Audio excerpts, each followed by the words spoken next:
Today on the 10-12 podcast, myself and Andy Mitz are recapping every Big 12 game from Week 8, including the Contenders surviving some very close scares. Plus, Justin Williams of The Athletic joins us for some mid-season awards, including Best Buddy Cop Movie Coaching Duo, Most Disappointing Team of the Season, and Best Player on a Non-Contender. All of that and more coming up on the 10-12 podcast. This episode is brought to you by Allstate. Some people just know they could save hundreds on car insurance by checking Allstate first. Like, you know, to check you have the tickets in your wallet first before you drive 2 hours to the big game. Seriously, you had one job. Now the closest you'll get to the 50-yard line is parking lot D. Yeah, checking first is smart. So check Allstate first for a quote that could save you hundreds. You're in good hands with Allstate. Savings vary. Terms apply. Allstate Fire and Casualty Insurance Company and Affiliates. Northbrook, Illinois. You know when you reach that age where everyone and their mother won't shut up about their credit scores, yet it seems like no one really understands what's so special about those three random numbers? That's because credit scores are meaningless, unless you have Credit Karma to show you how to use them. We use those three random numbers, plus your financial profile, to help you find your next opportunity. Like a more rewarding credit card, a game plan that helps you pay down debt faster, or a personal loan to help you save more on interest payments each month. Cha-ching! Download Intuit Credit Karma today to get started.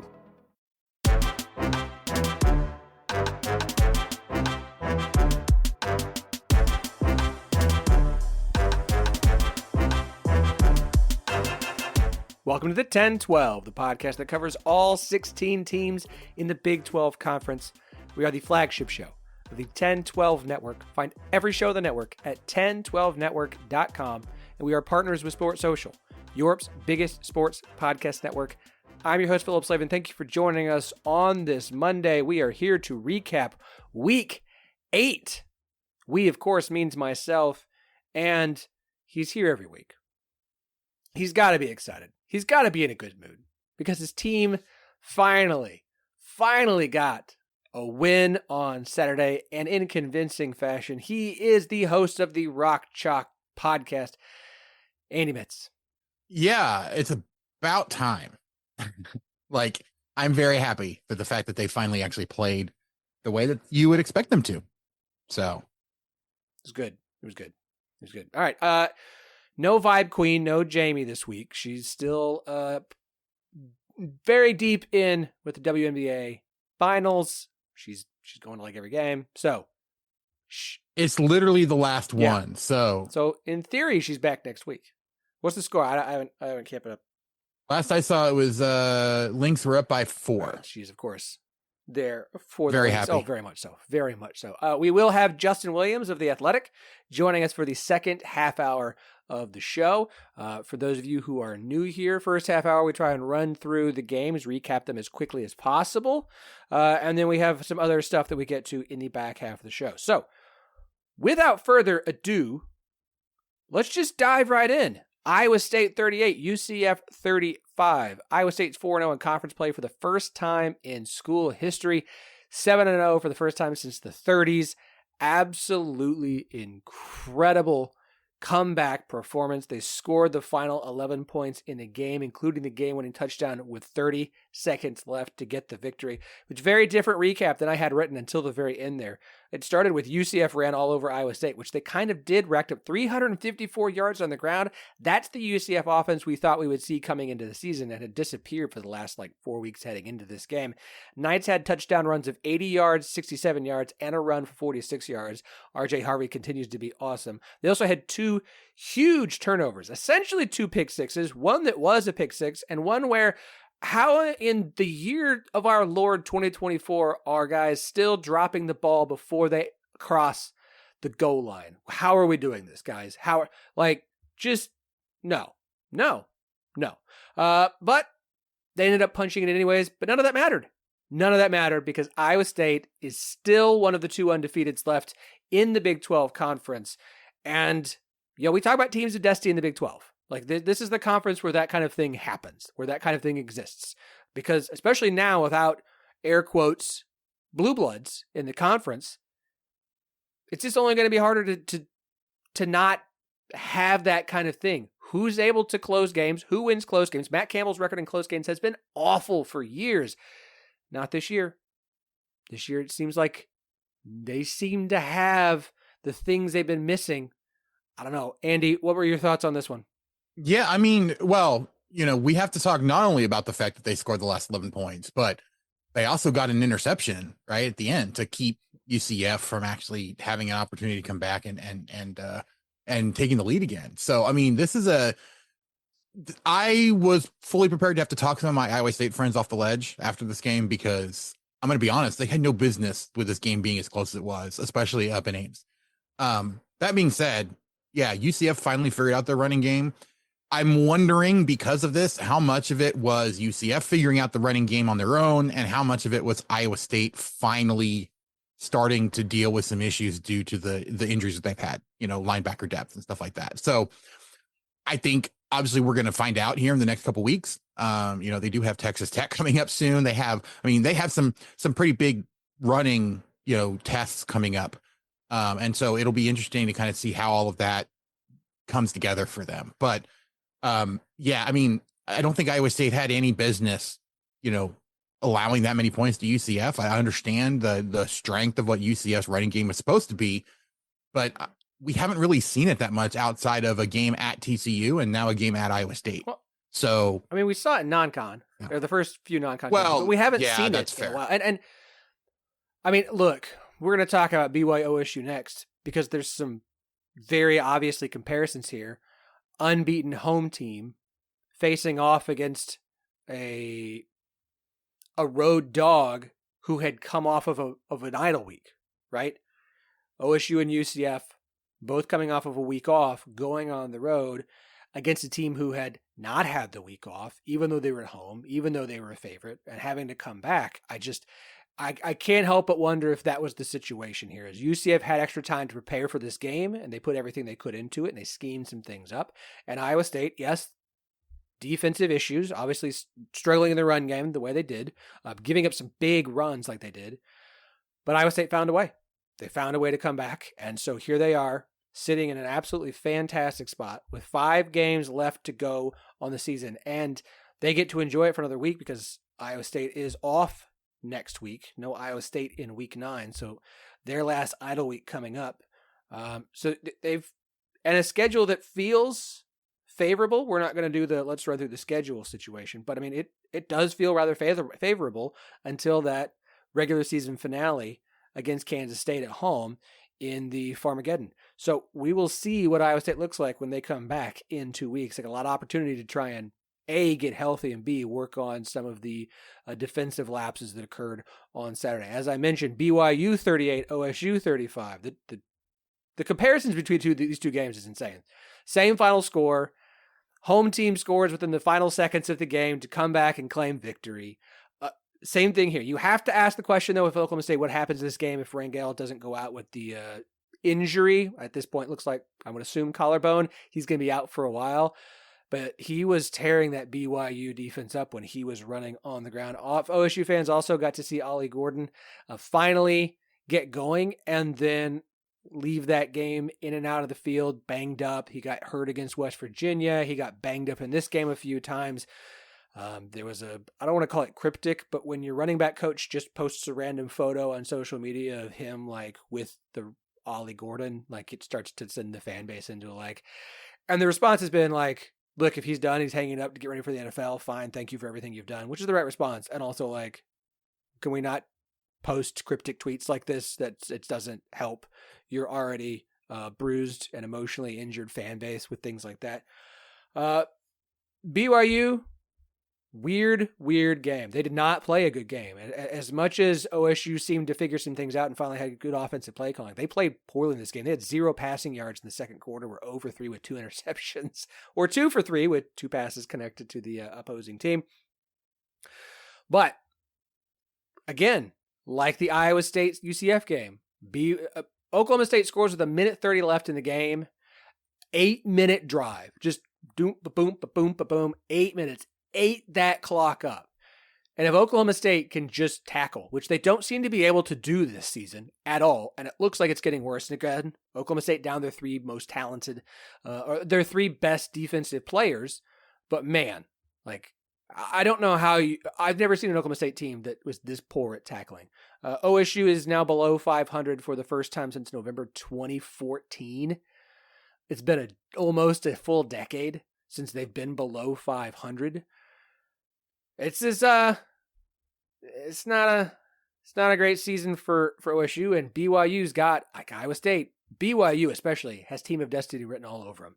Again, this is a good team. I understand some people want to point to different metrics. We had Parker Fleming on our 10-12 overtime. I kind of talked about this some, but look, BYU figures things out. They make things happen, and it's really damn hard to beat BYU in Provo at night. Yeah, I mean, this week had all the hallmarks of a Big 12 chaos week.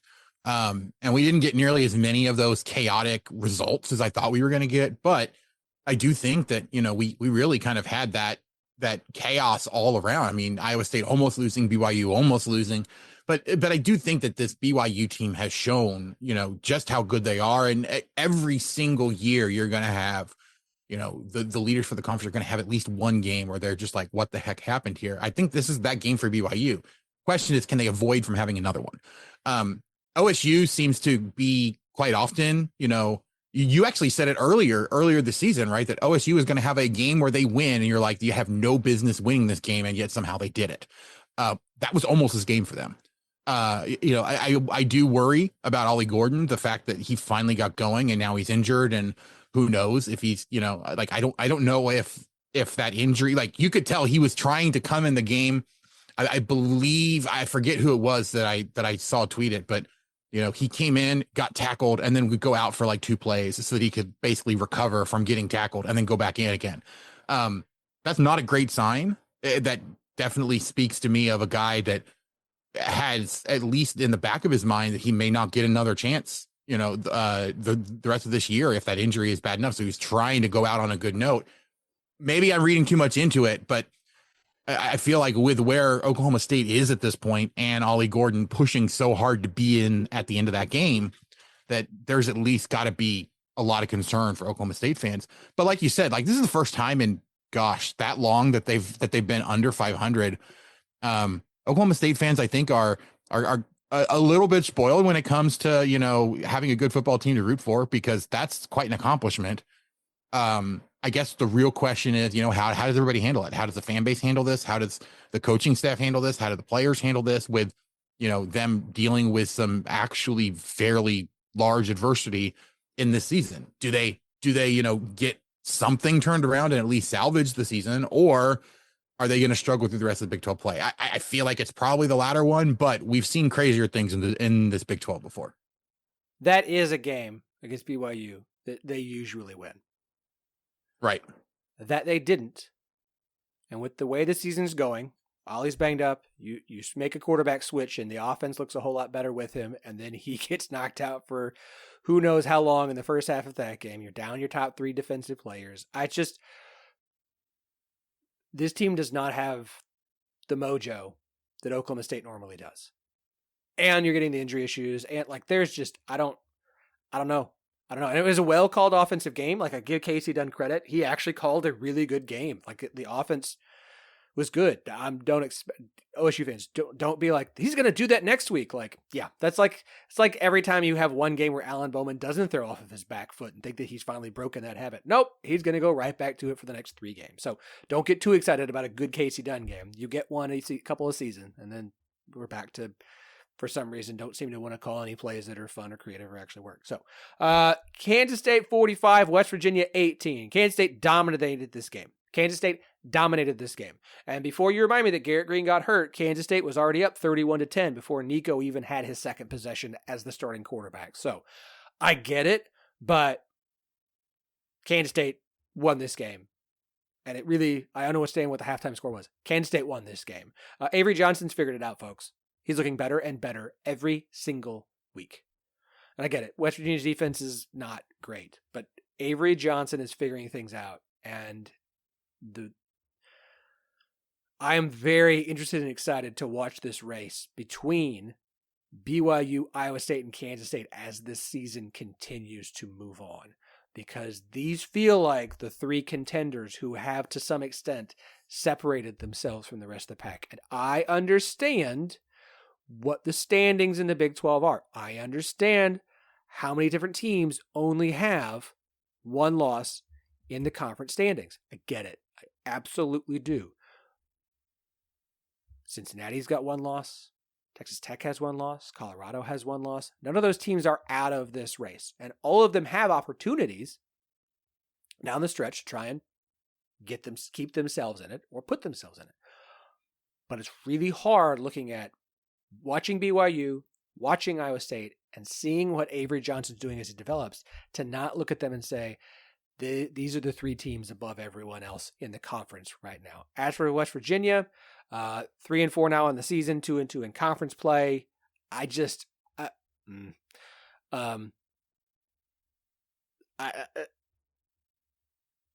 Yeah, no. I mean, as our good friends over on the Raspy Voice Kids podcast put it, it doesn't take 6 years to turn a program around. Like, this is the point now where Neil Brown has, like, there were some good vibes, there was some potentially good wins, but I think we're finding out more and more that the good moments they've had, especially this year, have been at least as much about the teams that they've played being really bad in the moment as it is West Virginia being able to take advantage. Now, granted, they still have to be able to take advantage of the situations that the other teams put themselves in. But this is a West Virginia team that, unless they get some help from their opponents, it's really hard to see how they put everything together, how they actually, and like you said, Kansas State dominated this game, and they did it, I think, even more so with their defense than their offense. Like, Avery Johnson is getting stuff figured out. I agree. I do wonder, because K-State has had, I think, multiple games here where they've been able to put together some really great performances. And obviously, like, you're going to say, oh, well, Colorado had Travis Hunter get injured, and you can make the argument that Garrett Green got injured that prevented them from coming back. But I think in both of those cases, K-State did enough elsewhere. There's been some weird results around K-State this year, but you can't take anything away from what they've actually done. They still have plenty of potential road bumps, like you said, speed bumps. But like you said, so does Iowa State, so does BYU. So I think that's going to be what ultimately decides this, is that, yes, there's that game against Iowa State at the end of the year. But Kansas State has to get past Kansas, has to get past an Arizona State. They have both those games at home, though. You go on the road to Houston after what Houston just did. Like, I don't know that I'm worried about that game for Kansas State. And then you've got a Cincinnati team that, like you said, is, only has one loss, but I do think that a lot of people think that they're probably playing a little bit above where they expected them to this year. And part of that might be schedule related. So, this is a Kansas State team that has a lot of opportunities, but that defense, I think, is really what's making this team go even more than Avery Johnson. So if Avery Johnson's figuring it out, like it looks like he is, this is going to be a very dangerous team. And it's going to be very interesting to see how much it comes down to that last week of the season. Baylor 59, Texas Tech 35. The only chaos result that actually occurred in the conference this weekend was 2-4 winless in conference play, Baylor going on the road in the Butt Bowl to Texas Tech and putting up 59 points on Texas Tech. And look, we've seen Texas Tech's defense not be great, but coming off of an idle week, the healthiest they've been basically all season, and that's the defensive performance that you put up. And then follow up on offense. Like 59-35, it's not a close game. It was 52-21 at one point in this game. Like, it was even more dominant than the final score indicates, which it indicates it wasn't close anyways.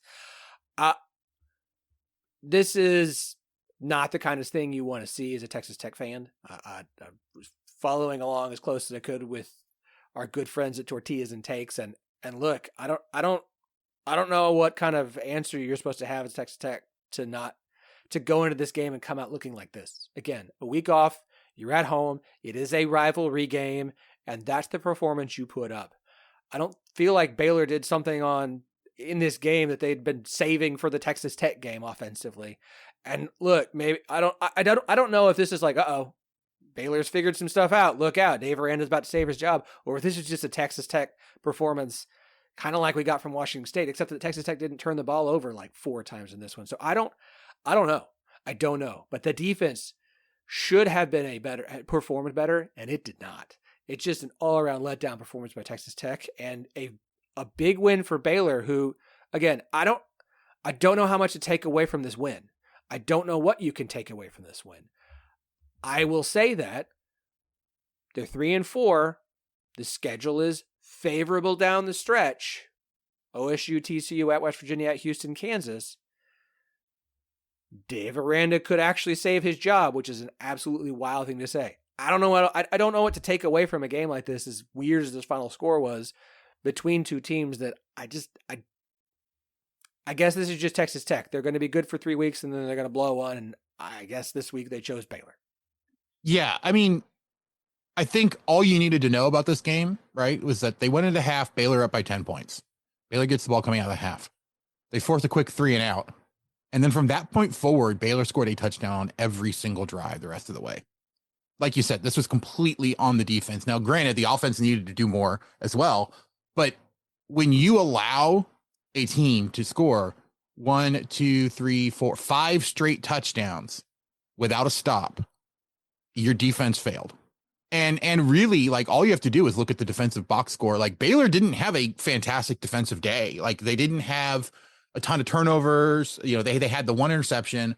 They had, they had 2 sacks. Like, they didn't have this ridiculously really good defense. Texas Tech didn't have a single sack. I believe they didn't have a single tackle for loss either. Like, that's how you know how bad it was. No sacks, no tackles for losses. Like, Baylor had a positive plays the entire game long, which is completely just unacceptable if you are planning on competing in the Big 12. I think everybody kind of knew that it was, a long shot for Texas Tech to really compete, but the way that they had played so far this year, you thought that they were going to, at least this game was going to be one that they were going to be able to kind of show out in. And you were wondering when they were going to, kind of hit that wall and fade from the contention. I think this was a lot earlier than people expected. And I do think that just the way that this game, like, this does not feel to me like it's Baylor's coming out party. This feels much more like it's hey, Texas Tech gave them every opportunity and they took full advantage of it.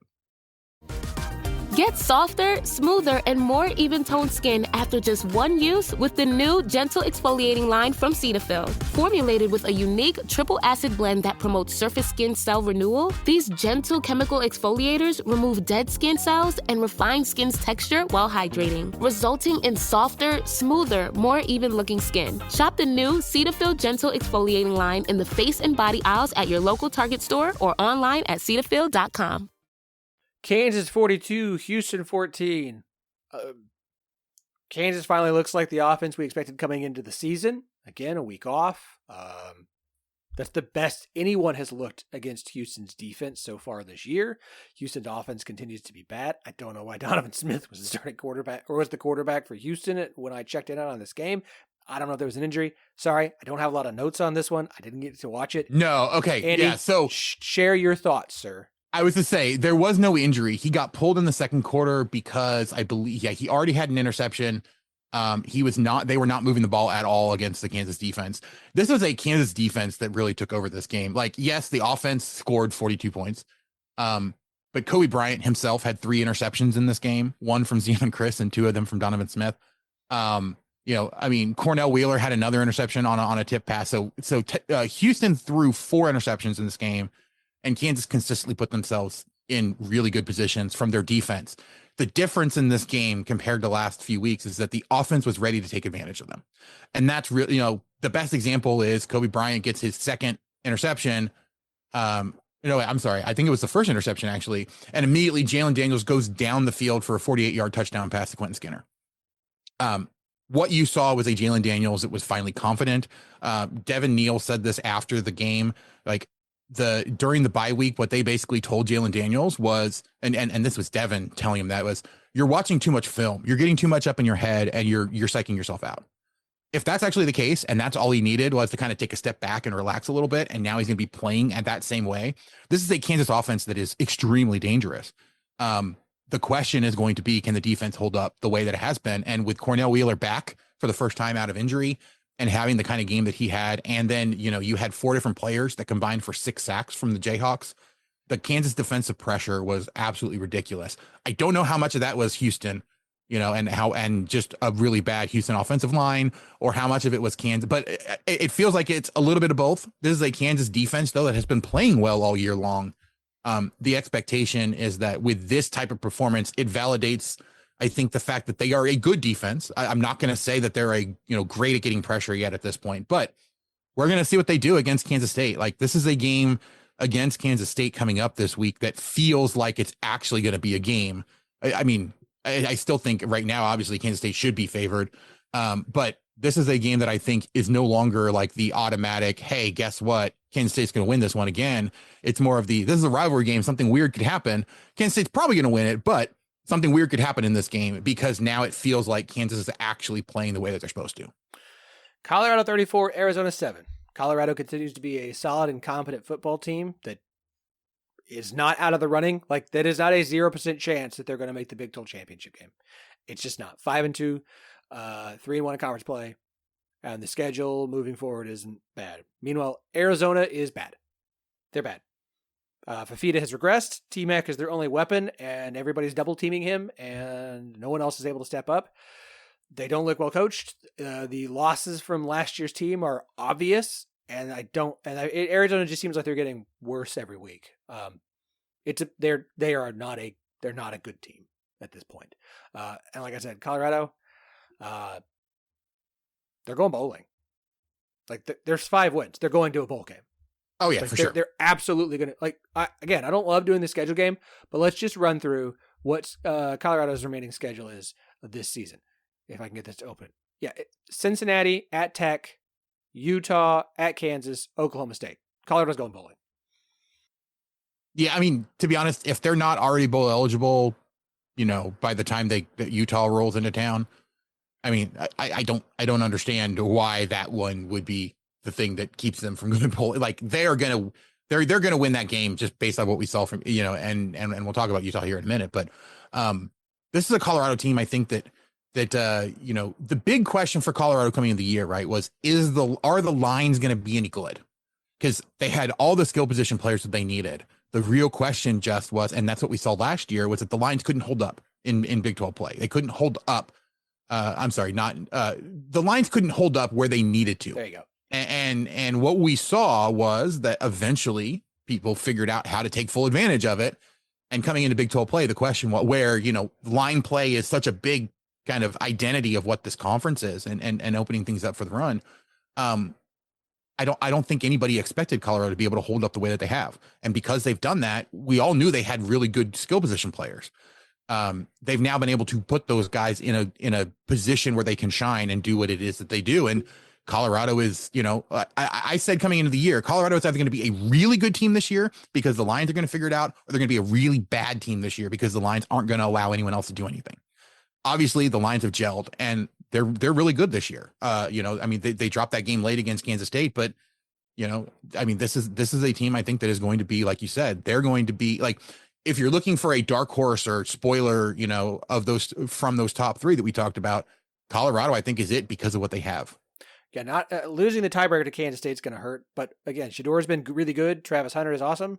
LeJonte Wester has been really good. Will Shepard's been really good. Jimmy Horn's been they can't run the ball. They got 522 rushing yards on this season. It's not awesome, but the receiving core is deep and talented, and Shador is really good and able to get them the ball. All right, Cincinnati 24, Arizona State 14. I expected a little bit more from Cincinnati being at home and facing off with an Arizona State team who was on their backup quarterback, because Arizona State had a shot in this game. But if you look at it, it was a tough day for Arizona State on the road. A fumble at their own 16 that led to a Cincinnati touchdown, 2 turnover on downs, which Cincinnati then turned around and turned into 10 points. That's 17 of the 24 points right there for Cincinnati. Arizona State also missed 2 field goals late in this game. It was very much a game where Cincinnati took advantage of Arizona State's mistakes and Arizona State playing with a backup quarterback, and Cincinnati hung on to win. So I don't come away from this like Cincinnati's the better team. I think if Sam Levitt's playing for Arizona State's actually probably going to win this game. Yeah, they play this game 10 times and Arizona State probably wins 6. Yes. But I mean, Scatterbo, only gets 75 yards and he has a fumble, like that's a really bad day for Scatterbo based off of the precedent that he set. You can't count on that all the time. And so I think Cincinnati obviously put themselves in really good situation for this one, but this was, I think, as much about them being able to stop Scatterbo as it was, because Levitt was not playing, that then it was Cincinnati, making themselves known as a contender here in the Big 12. I feel like when they start to play some of these teams that have either more talent across the board or have been playing more consistent or both, that Cincinnati is probably not going to stay in this race for very long. But it's the fact that they are where they are and are, again, one win away from bowling. Like, it's hard to imagine Cincinnati's not going bowling this year. And, that's a huge improvement. Look, Phillip, I think we're getting pretty close to when you need to go ahead and apologize to Scott Satterfield. I will never. I will not. You TCU 13. I will keep beating that drum every week. We'll let our good friends at Viva La Cats. We'll let them know that you are a newly christened Bearcats fan. TCU 13, Utah 7. Gross. Gross. Utah's Utah's just bad. Like, it's not. This felt like the game was like, hey, does anybody actually want to win this game? Because look, TCU scored 10 points in the first half. And then from there, we had a total of 10 points the rest of the game. It was just like, yuck. I couldn't watch this game for very long because it was just bad football all around. It seemed like, I don't know. Like, I think the fact that TCU won this game in the way that they did, I don't really know how much of it like actually looks good for TCU, and more of it is just that Utah was atrocious. We were at the point with the season being over for Cam Rising. I would not be shocked if Utah loses out or comes really close to it, just because they lost so much when he is not running that offense. The defense is good. The defense is probably going to win them another game. But if you have an offense that's that bad, I'm sorry, the defense can only do so much. You have to score points to win the game, and the defense has not shown the ability to score the points themselves, which means that they have to get an offense to score points for them, and I just don't see it happening. Yeah, it's going to be really interesting down the stretch for Utah to get 2 more wins. I think they can get it. If a defense can score 2 touchdowns for them in a game, then they have a shot at winning that game. The problem is I don't know that they have enough games left where they can actually do that. At Houston, Holy War, at Colorado, Iowa State, at UCF. We're officially on Utah's not going bowling watch. Let's just say that. Okay. And I feel bad for Utah fans because, man, there was a lot of vibrato and a lot of excitement coming into being ready to run the Big 12 as soon as they got here. And here we are. I will just tell you, I feel like you're not being serious with that feeling bad for Utah fans, but I feel bad for every fan. I seriously feel bad for every fan base who goes through bad seasons and losses to players. I think this and Oklahoma State should be a lesson to all of us. Maybe don't rely on a 7th-year quarterback. Seems like some fairly sound advice. If they're in a 7th season in college football, there's probably a couple of reasons. One being injury prone, and one being they're not going to go pro. So, I don't have a good segue. So, Charlie Hustle. Look, I get to be lazy every once in a while. Okay, all right. It was a long weekend. It was a great weekend. I had a great weekend. Honestly, Charlie Hustle doesn't need a good segue. No, it's fine. I had a great weekend. Home with the kids. A lot of fun. Had football on. We made pumpkin cookies. I made some cinnamon roasted pecans. My wife doesn't like pecans, and she basically ate them all. Like, that's how good they were. And I'm also annoyed because I was like, I'm going to have this as a snack for the next few days. They're gone. They're gone already. I made a pound of pecan. They're gone. One thing, though, that also made this weekend really good was that I got to wear Charlie Hustle and was incredibly comfortable in it. Whether I was lounging around or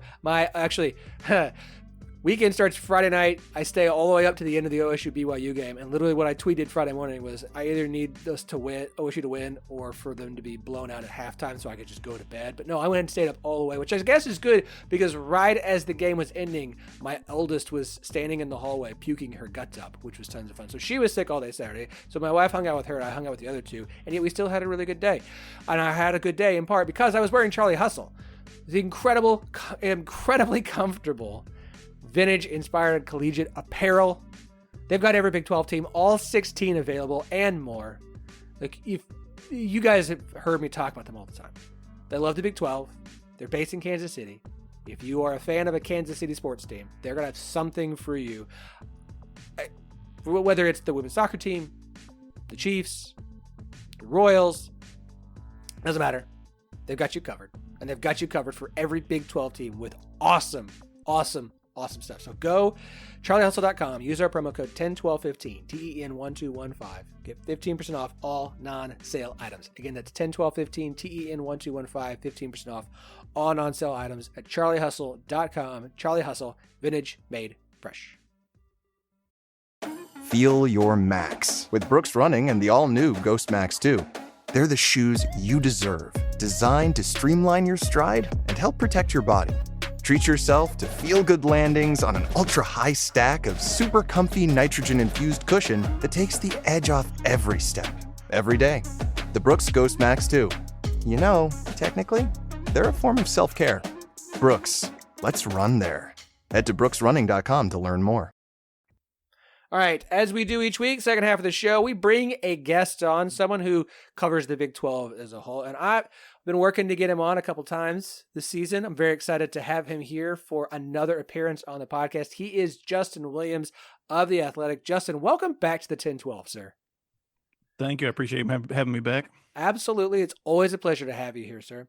What we are going to do this week felt like the right time to do it. We're going to hand out some mid-season awards, and then, of course, we'll get to the Week 9 slate as well. And so I sent out 5 different categories, some serious, some let's have some fun. And let's start off with one that I'm interested in, because I think I know what the answer is supposed to be, but I'm curious if we all agree here. At this point in the season, who would you guys pick as Coach of the Year? Justin, as our guest, I'm going to let you go first here. My pick's Kalani Sitake from BYU. I think you're right. You could probably make the case for Matt Campbell, or maybe even some other folks. Your good buddy Scott Satterfield, Phillip. Maybe you can get a little nod here. But I wasn't necessarily high on BYU coming into this season. I forget where I picked him in preseason. Definitely in kind of the lower block there.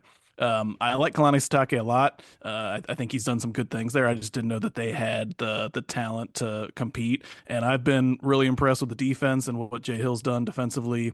I've been impressed with Retzlaff and kind of the way he's managed without much of a run game, although it looked pretty good on Friday night against Oklahoma State. So, they're a team, obviously, I think they're up to 11th now in the latest AP poll, but, to be undefeated and be knocking on the door of the top 10, not at all what I expected for him. And I'm guessing not what most people expected for him this year. You mentioned the talent. I wish I could give the person credit because I remember who tweeted it, but my favorite tweet from Friday night, amongst many of them, was BYU's out like the TCU team from 2 years ago, except instead of winning with NFL talent, they're winning with Cougar tails and friendship, which was it's just fantastic. Perfect. Andy, who's Sitake? He deserves a lot of credit for the vibes and the culture of that team, because he's like, if you talk to him or you spend any time around him, he's a funny guy. He's really laid back, but he clearly has that team kind of playing together and playing really disciplined. So, I give him a lot of credit for the success they've had. Absolutely. Yeah. I think Jay Hill, if we're going assistant, right, I think Jay Hill, hands down, like what he's done with that defense is absolutely ridiculous. And to be honest, like that defense is why BYU is as good as they are. Like Retzlaff has been great, but that defense has really set the tone for them. I'm actually going to go Kenny Dillingham from Arizona State. Look, everyone was talking about how it's realistic that Arizona State could go 0-12 this year. Like I think you thought that they were going to win one of their non-conference games. But I think the expectation was that they were going to get blown out in a lot of Big 12 games. It was going to be a very difficult year for them. And you look, I mean, talk about setting the tone for your team. You look at what Kenny Dillingham has done, and I got to watch firsthand when he beat Kansas, and then kind of just the reaction there after they won that game. Kenny Dillingham has really kind of changed the way that program is thought of, both, externally, but also internally. Like, they actually have a really good confidence that I don't think anybody expected them to have, or anyone thought they would have a reason to have. So I agree that it's either, it's most likely going to be Kalani Sitake, especially if BYU makes it to the championship game. But I do think that Dillingham probably has done a better job with, the way that he's kind of set that program than Sitake has, but it's extremely close. I think both have a great case, and both bring the overachieving based off of preseason expectations. A lot of times your coach of the year either goes to someone who did that, whether their team was picked to finish bottom of the conference, low end of the conference, that has, maybe they don't win it, they were there in contention till the end. And the other one is coach of the best team in the conference. And it's why I will go ahead and nominate Matt Campbell at this point, because what he's done at Iowa State so far this year has been really, really good. I mean, there were some people, Shahan Jayaraja, when he came on the show, who were high on Iowa State. I wasn't this high on Iowa State, but I saw the potential for it. But this has been a really good Iowa State team. And one of the things that sticks out to me, and somebody brought it up on the Wide Right Natty Light Discord, which if you're not in there, y'all, just do yourself a favor and hop in. It's fun. We've got a 10-12 channel in there.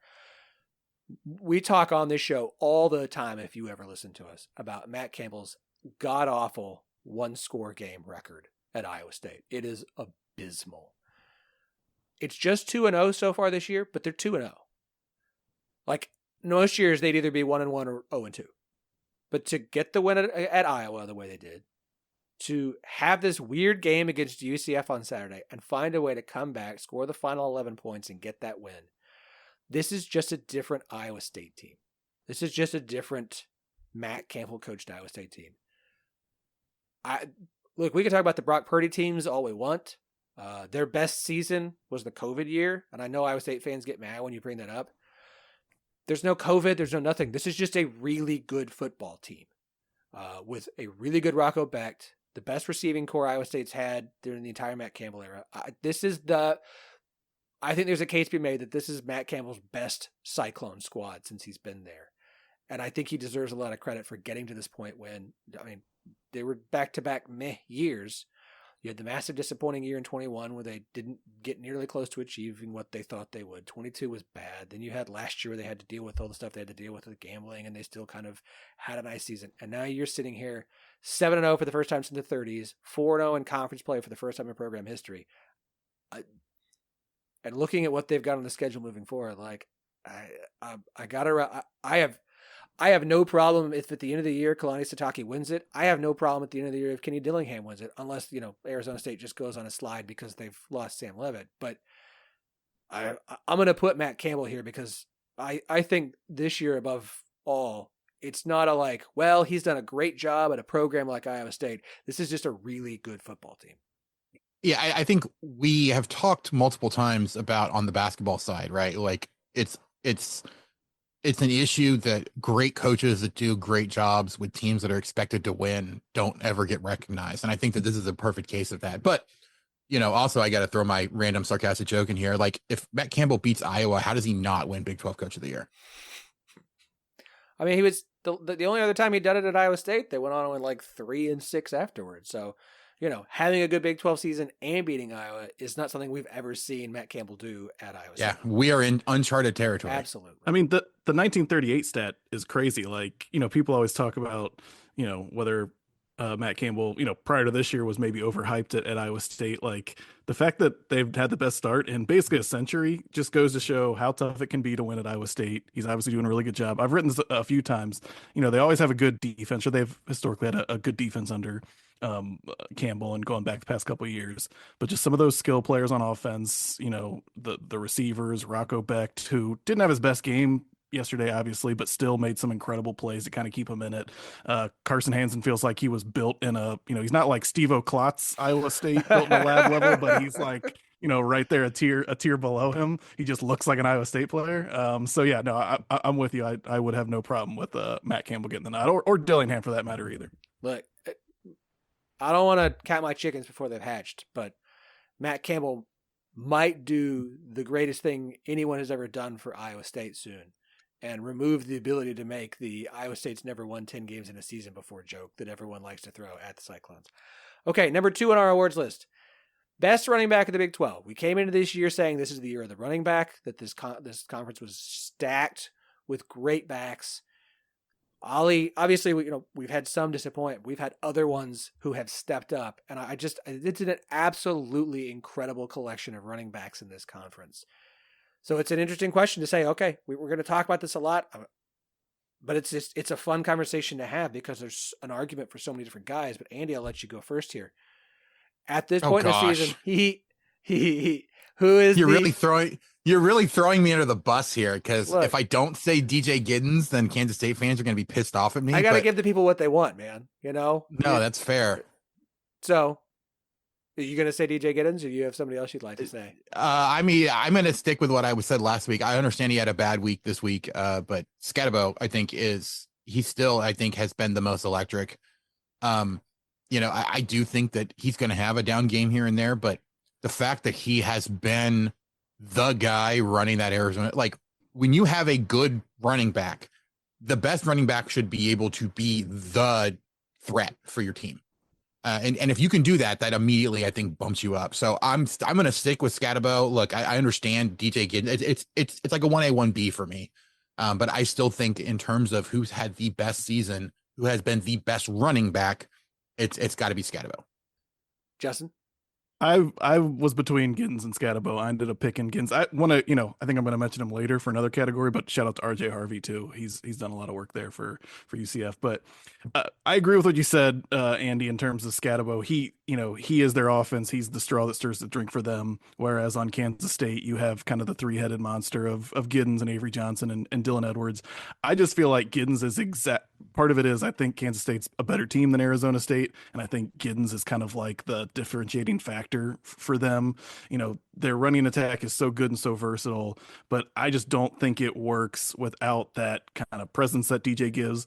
He's good in the pass game. He can stay in and run or pass block if he needs to. And I just feel like it's so many times at Kansas State, already this season, even where it's like, all right, they've had a couple of drives that have hit a skid or they need a big play. Like how many times has it just been that zone read and letting Giddens keep it and he creases it for 20 yards and then that kind of gets them going. I thought that was the biggest thing. I was at the Oklahoma State game in Manhattan that they won, and that was Avery Johnson's best game. He threw the ball as well as he had, but one of the things that I think helped on both ends was him being able to hand off to DJ Giddens and him crease for 20 yards, and then that kept the defense honest either way, where they couldn't just play the pass, they couldn't just zero in on Avery Johnson, and they couldn't just stack the box against DJ Giddens. So it's definitely a versatile offense, but I think his versatility is what makes it so good. It's a balance between who do we look at and say this is the most talented running back, who is the best player, versus who's most important to their team. Because I think that where you're going to lean as a non-Arizona State or Kansas State fan is where you're going to go between Scatabo or Giddens. Now, look, we can have a conversation about Taj Brooks and how important he is to the success of Texas Tech. We can have a conversation. And he missed a couple games too. Yep, we can have it. And if he hasn't missed a game, I think there's a real shot here. But if if UCF struggles weren't what they were, we could have a conversation about RJ Harvey, who I have a feeling we're both going to talk about for the same thing coming up. But I think at this point, it is a conversation for Scatabo and Giddens. I go back and forth because it is I think if you're saying who's the most important running back to their team, it's Scatabo. If you want me to say who's the best, and I said the category was who is the best running back in the conference this year, I think it's DJ Giddens. I do. And he benefits to some extent from having such a versatile and talented offense, whereas Scatabo's doing it with more carries, is not getting as many yards per carry. Yeah, he doesn't have as good of an offensive line. His offense around him isn't nearly as good. He's more relied on and more dependent. So, best running back, I'll say it's Giddens. But most important to their team, it's Scatabo. And so, that's where I get the difference between one and two, of those two guys. Yeah, I do think that there's a little bit of a chicken egg situation, right? Because TJ Giddens statistically, I think, has had a better season. But how much of that is because of the offensive line that K-State has, because of all the different weapons? You have to kind of focus on more than just TJ Giddens. So, I mean, I do think that there's a little bit of kind of wiggle room there to kind of figure out, like, how much do you weight those things? And so I do think that when you're looking at a best player, right, or the quote unquote best running back, you try to take some of those things into account. But it's also completely reasonable, to kind of weight those differently depending on who you are. So I look forward to the Kansas State fans being like, no, it's DJ Giddens oh and gosh, no one yeah, else. they're going to be You're pissed off at me. Like, it's fine, guys. No one is arguing DJ Giddens isn't freaking awesome. I was listening to a Dynasty fantasy football show, and they were talking about, and one of the guys they brought up, because they're talking about the running back class being really good, of one of the like off the radar running backs to keep an eye on that he was really paying attention to, was DJ Giddens. DJ Giddens is very, very talented. No one's arguing against this. Okay. This was a fun one I came up with. Best player on a non-contender. So a team that we no longer think is in the running for the Big 12 championship game, but that player they've got a player on their team that you just hate to see on a team that's not in contention, because you'd love to be able to give them the attention that they are due because of it. Justin, I think I know your answer here, but who'd you got? Yeah, this is where I have RJ Harvey. And it's, a couple weeks ago, it would have been the other way. Like, he was potentially going to be the reason that UCF was looking like a contender there as conference play was getting ready to start. And they've completely stepped in the elevator shaft. I don't know. Is TCU considered a contender, not a contender? They're right there. No. Okay. No. They look great in that 13-7. I do want to mention like a Hoover, Jack Beck. That tandem's been really good. I feel like losing 30-19 to Houston at home, it probably disqualifies you from being considered in contention. So then I think they could be, I would put them in this category, as I think that both those guys have been really good for them, which I agree. I don't know, see them a contender, but just the way that UCF has fallen off, but still how good RJ Harvey is and what his numbers are. He's the go-to for me. Andy? Yeah, I mean, I'm gonna try to be a little bit different here, because I do think that the first thing that comes to mind is offense for everybody. And I mean, I could say someone like a Devin Neal or a Taj Brooks or something like that, but I'm actually gonna go defense. And look, I am fully admitting that Kansas is nowhere in the conversation for winning the Big 12. So I feel okay actually making this pick here. But I mean, I'm going to go with Kobe Bryant. Like, you saw when he is on and when he is having a good day, you saw that, Houston, there's a reason that most teams avoid him completely and do not throw to him, because he can get 3 interceptions in a single day with, not a ton of targets, or his receiver getting targeted a lot. So I do think defensively that he probably is one of the better players in the Big 12 that is not getting as much attention, because Kansas has been super disappointing this year. I had RJ Harvey.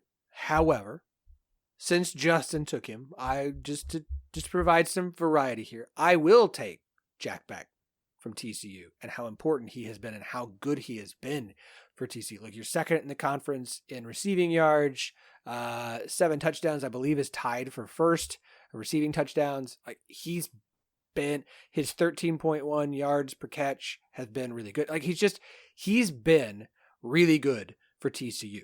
Like, a really, really talented receiver who, if TCU were in more of a contention, we'd probably be talking about a whole lot more. There's the connection between Josh Hoover and him, who I think Hoover's done a good job. It's just that TCU defensively has had a lot of issues in various games, except for last week. And I guess as good as you can be in a 13-7 win, yay.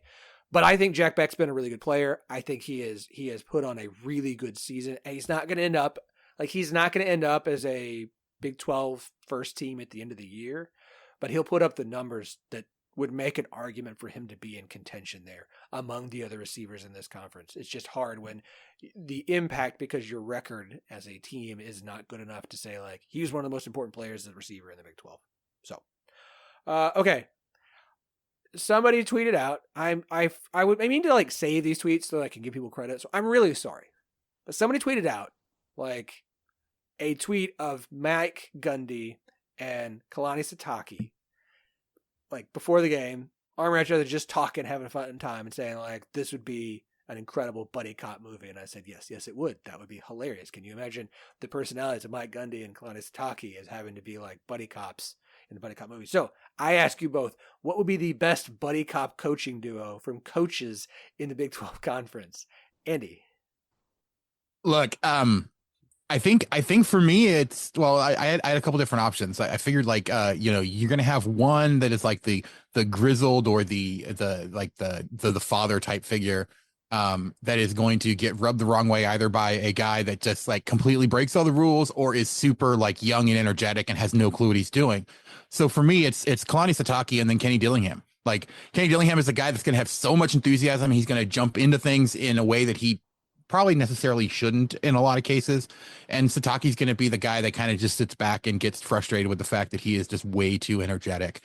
I also was trying to find a way to get Dion in one of them, but I couldn't figure out who to pair him with. Maybe like a Lance Leipold where, you've got like the guy who's like in the background, like trying to do things the right way. And Dion's just like, no, we're going to do it this way because it looks cool. I like it. Very nice. Justin. Yeah, I work for the Athletics. So I'm contractually obligated to say Deion Sanders. Anytime we can get fair. Deion in a headline, like we're gonna get free media. If we're selling this movie, he's gonna be everywhere. We can probably get Amazon Prime to put it right on the the big splash page and everything. So Deion is the obvious answer. I do think like Dave Aranda is an interesting fella, and I feel like Deion and Dave would be funny. Mike Gundy and Dave would be funny. Sitake and Dave, Aranda would be funny. So I was trying to figure out a way to get in. I also like going the old young. I was thinking Leipold and Dillingham. And I think that would be, you would know him better than I am, but Leipold's always been for sure even keel and, pretty dry. And I think Dillingham would, just kind of be like the young energy alongside him. But yeah, I feel like I'm going to go anyone in Dave Aranda. That's my pick. Like Dave Aranda's kind of the straight, awkward, quirky guy. And then Dion, Gundy. Oh gosh, Aranda and Dion would be ridiculous. That's what I had written down.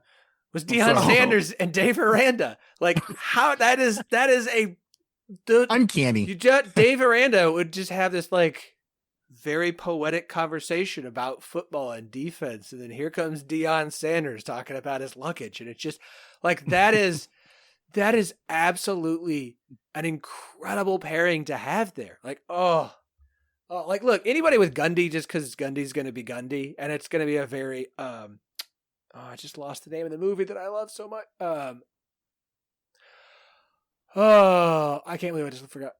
Anyways, Deion and Dave Aranda. Great podcasting. Yeah, that's it. Isn't it? When suddenly the thing was in my mind 5 minutes ago and now it's completely. Anywho. If you did want like a Wedding Crashers vibe or like one of those like Step Brothers kind of like where it's two big personalities, like Gundy and McGuire. Joey McGuire is a good talker, and he's kind of a loose guy. So I think you could go a couple different directions. There's enough personalities in the Big 12 that you could take it a couple different directions. There's a movie that I'm gonna think of that Robert De Niro's in way back in the day with Charles Grodin. Midnight Run.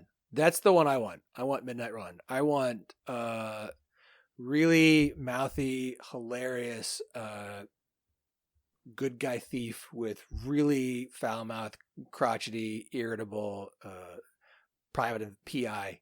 So that's the duo I want, which I was like, it's like a kind version of De Niro in that one with Aranda and Deion. I just like, how can you not?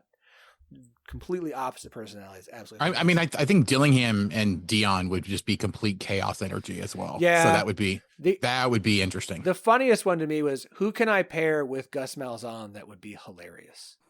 Right? Like, I just like Gus and Dillingham feel like it might be. No. Give me Gus Malzahn and Sonny Dykes. Oh, okay. That's good. Okay. Last one here on this particular collection of awards we're handing out. Not a fun one. We're going to end on, a dour or a sour note. Most disappointing team. We've got a few candidates here for this one. Based off of preseason expectations versus now, which is most of the teams picked in the top 5 in the preseason poll. Andy, you're up first here, bud. Who is the most disappointing team so far this year? If you had asked me last week, I would have said Kansas by far, just because of where they were. But I mean, I think at this point now, you've got to pick between Oklahoma State and Utah. I think Utah's a little bit more, I guess, forgivable just because, you had Cam Rising go down, and that's like a huge reason why you felt good about Utah this year. I think it's got to be Oklahoma State. Like they've had so many different things go wrong in so many different ways that it's just like you can't pinpoint what the problem is for this team. And so I think overall, it's just the whole thing has kind of let you down. Justin? We should mention, I think while we've been recording, Utah offensive coordinator Andy Ludwig announced he was stepping down. So, yeah. Oh. That was like officially announced by Kyle Whittingham, by the program. Wow. Okay. So maybe that changes the answer. No. Yes, he must have felt the same way you did, Andy. Fair points. I actually am going to pick Kansas as my team, and that's part of this is I think it was my new colleague at The Athletic, Ralph Russo, put it this way, where it's like disappointing is who disappointed you personally. I wasn't super high on Oklahoma State coming into the season, but I was high on Kansas. And so while I'm with you that I think Oklahoma State's probably been in a worse spot, like for me personally, I am most personally disappointed in Kansas. I thought they were going to be right there at the top. Really good. I liked everything they were bringing back. Huge Devin Neal fan. And he's had a good year, but obviously the offensive coordinator change has not totally clicked. Obviously it hasn't totally clicked for Jalen Daniels, although he looked better yesterday for sure. But yeah, I'm with you on everything you said, but for me personally, I just had high hopes for Kansas, and they have completely obviously underperformed there. Well, and I think also kind of adding to that, and why it's completely reasonable to have them as the team still is the 5 losses they have all came with collapses in the fourth quarter. Like, I think actually still after Houston's game, not counting the Lindenwood game for the Jayhawks, they have been outscored 69-0 in the last 2 minutes of each half. That's how bad it's been for them in trying to close games. And so if you're talking about disappointing, yeah, I mean, I think that's extremely disappointing. The fact that they have showed that lack of poise at the end of games. This is a very, very senior laden team. And so, yeah, they should be more composed, and they should be able to finish games. To have that happen 5 weeks in a row where you have a lead in the fourth quarter and you can't finish it off because a combination of your defense gives up scores and your offense can't move the ball. Like, yeah, I completely get it. I think Kansas is a fair answer. I don't know. Is anybody outside of Salt Lake City disappointed that Utah is having a bad year? I'm sorry, I had to take the dig. Utah Utes Football Digest. Go check out Joseph and the show on YouTube. I'm going with OSU too. Look, you're 3-4, and you're lucky to be 3-4. Like Arkansas completely choked that game away in week 2, where Oklahoma State probably should have lost. I mean, Oklahoma State should have lost that one as well. You brought everyone back, and it's not just that. Like Ollie went from, we're talking about him as a first-round NFL draft pick to I don't know where he's going now, because until the game against BYU, he looked bad. The offensive line could not run block. Alan Bowman looks like a 7th-year quarterback who should go ahead and go get a job. And now you add to it, your top 3 defensive players are out. Your defense can't tackle to save its life. And we're not that far removed from Jim Knowles putting on the best, arguably one of the best defenses in Oklahoma State history. And now they can't tackle. I don't know. I don't know of a season. This is going to be the season for Mike Gundy at Oklahoma State that is the biggest letdown of any team, based off of what the expectations were within the fan base coming into the year. I mean, you've had years where you had high expectations and they couldn't quite get there. They only won 10 games. 2014 was weird. You had a lot of stuff going on. You brought everyone back, man. And the team just keeps getting worse. Well, and let's be honest. Like, the knock on Oklahoma State, right, for why you didn't feel good is Alan Bowman going to be able to stay healthy, right? Like, that was the big worry. And is he going to be able to play well? Right. It's like he stayed healthy. He's just been bad at times. And the rest of the team has been awful. Like, I think that there was at least 1 week where it looked like maybe Alan Bowman was going to have a decent season. But I think that like that was your worry, right? Is Alan Bowman going to be able to finish the year, or is he going to be good enough? Sure. Like, that hasn't come out the way that you wanted it, but everything else has been atrocious at this point. And that was Bowman was actually the reason I wasn't high on them, just because I wasn't a believer Same in here. Bowman coming into the season. And that's why I thought like having Rangel in there on Saturday or I guess Friday was interesting, because you could start to talk yourself into it, like, oh, he can run. This is going to open things up for Ollie. They have the zone read going. Now, I realized he got hurt and he went out. Who knows what would have happened? Maybe BYU kind of pulls it together and corrects, and it doesn't look that good. But it was almost like, okay, they spent the bye week, other than Gundy getting headbutted by a cow, like it seemed like he had maybe figured something out there with Rangel on offense. And you saw people saying like, oh, of course, just when everyone counts Oklahoma State out, they're going to kind of figure it out. And so I think it's really unfortunate, because I would have loved to have seen what the offense looked like him with the full game. And I don't know if there's been an update I haven't seen on what his situation is. I think Gundy talks tomorrow. Hopefully he can come back and play, because I did think there was some interesting possibilities there offensively with Rangel, but it didn't work out for him, obviously. We don't have a definitive answer, but we know he is going to be out for a while. Based off that, what happened, man, that looks like a collarbone. Like it looked, yeah. The way he was holding it and everything. It looked like a broken collarbone, and you're not coming back from that anytime soon. And at a certain point, like if the bowl streak ends, I don't know why, even if he does get healthy, you rush him back out there. Yeah, definitely. No, because he's a what, a redshirt freshman or a redshirt sophomore? Sophomore. Yeah. Redshirt sophomore. So he's a redshirt sophomore. Flores is a redshirt freshman, and Smith is a true freshman. So, okay. Well, let's end this show the way we do every week by looking at the upcoming weekend and the slate, and each of us will pick the game we think is the must-watch game. Now, remember, the rule is you cannot pick your team. So in this case, because Justin used to cover Cincinnati on the regular basis, we're not going to let him pick the Cincinnati game. I know if that goes against your contractual obligations and Cincinnati is playing Colorado, I don't want to get in the way of the job. So you are welcome to take that. It doesn't even matter who Colorado. It's just the answer is Colorado. Just say Colorado. Yes, Colorado, Deion Sanders, Shooter Sanders, right. Travis Hunter. The game is not. It's not the Cincinnati game. It is literally the Colorado. Deion. Yeah. So correct. I think we listed all the players necessary for SEO purposes now. We said Deion Sanders, Shooter Sanders, Travis Hunter. I think we're good. Colorado Buffs. Okay. So let's run down the listed games for week 9 in the Big 12. No morning games again this weekend. Oklahoma leaves the conference at 11 a.m. game. Stop. That's incredible. Love it. Starting at 2:30 on ESPN Plus, Baylor hosting Oklahoma State. Also at 2:30 on ESPN, UCF hosting BYU. Also at 2:30 on Fox, TCU facing off against Texas Tech. At 5 p.m., we're team on FS1, Arizona hosting West Virginia in what I am calling the Rich Rod Ramble. Yes, we designed a trophy for this one. It is as close to a Rich Rod's head pinata as I could make. Winner gets the pinata to break open and enjoy all of the goodies inside. 6 p.m., Houston hosting Utah on ESPN Plus. 7 o'clock on ESPN2. The Sunflower Showdown between Kansas State and Kansas, and the aforementioned Colorado-Cincinnati game is at 9:15. That's our Big 12 After Dark kickoff, 9:15 p.m. on ESPN. Only teams that are off this week are Arizona State and Iowa State. So a 7-game slate with 2 teams idle this coming week. Andy, what's your game?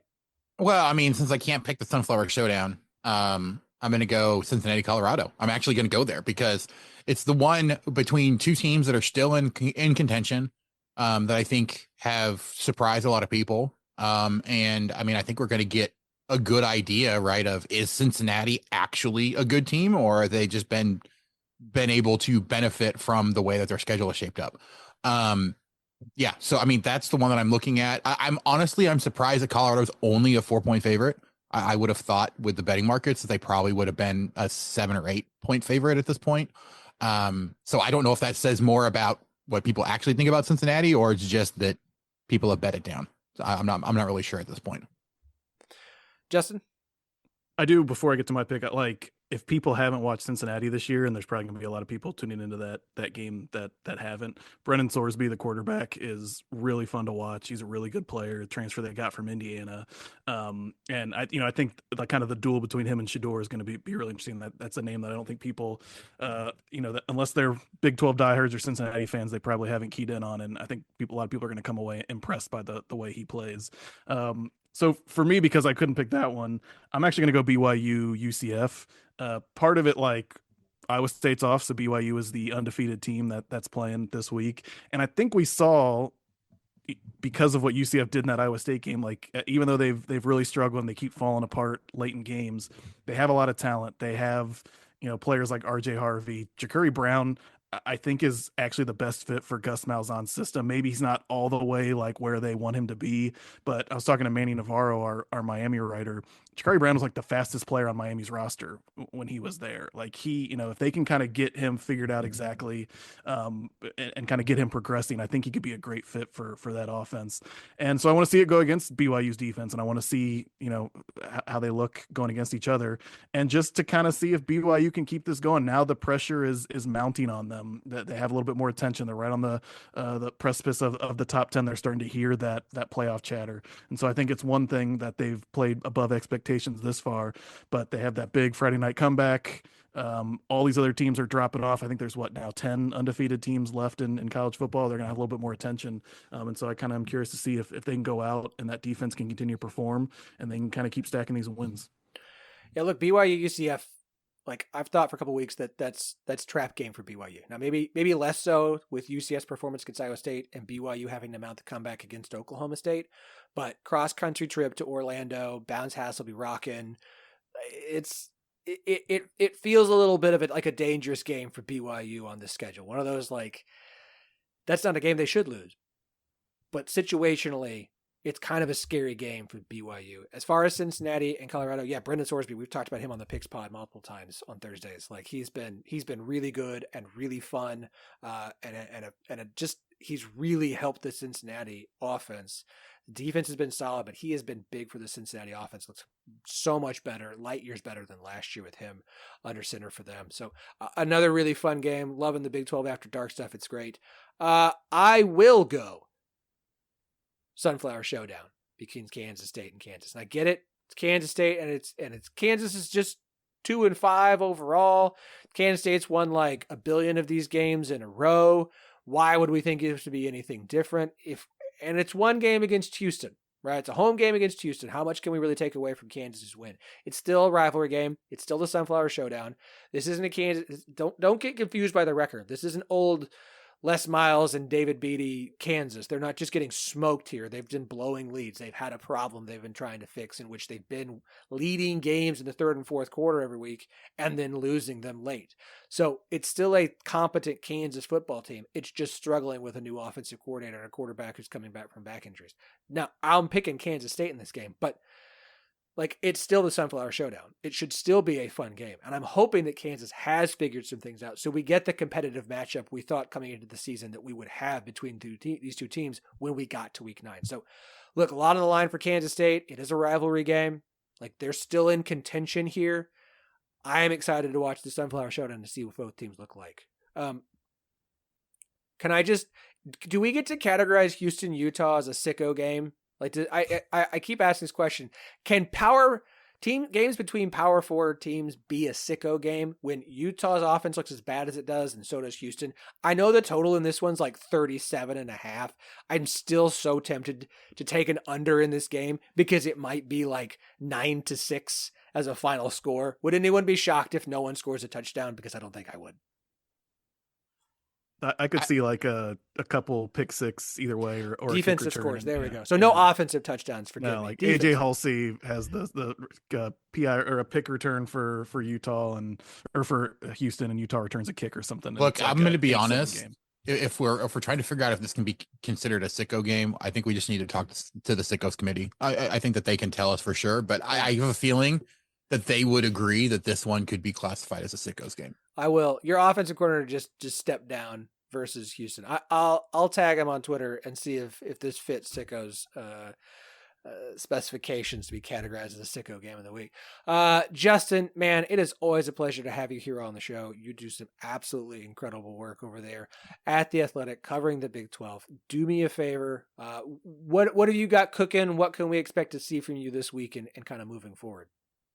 I'm working on some longer lead stuff this week, so nothing immediate. Although who knows? There's always something that's gonna pop up with college football. I'm sure Dion will say something that you'll have to write about. Probably. It's usually the way it goes. So nothing to look out for, but obviously, like, we're in the thick of it right now. This is getting into conference title game projections and the playoff.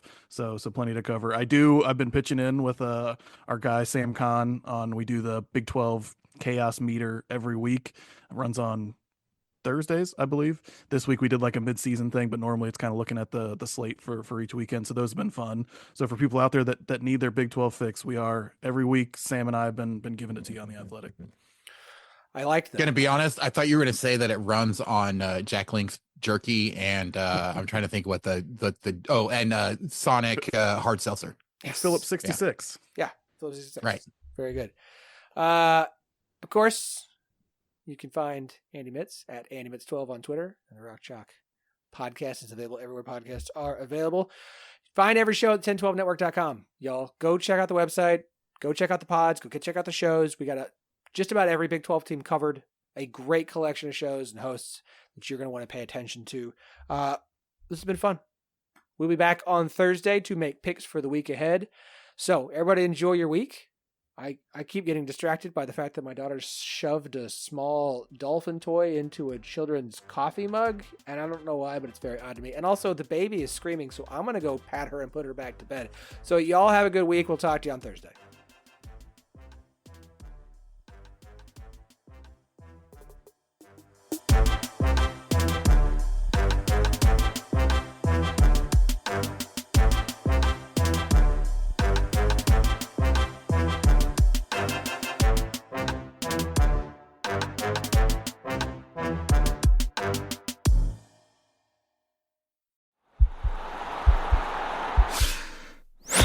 This podcast is part of the Sports Social Podcast Network.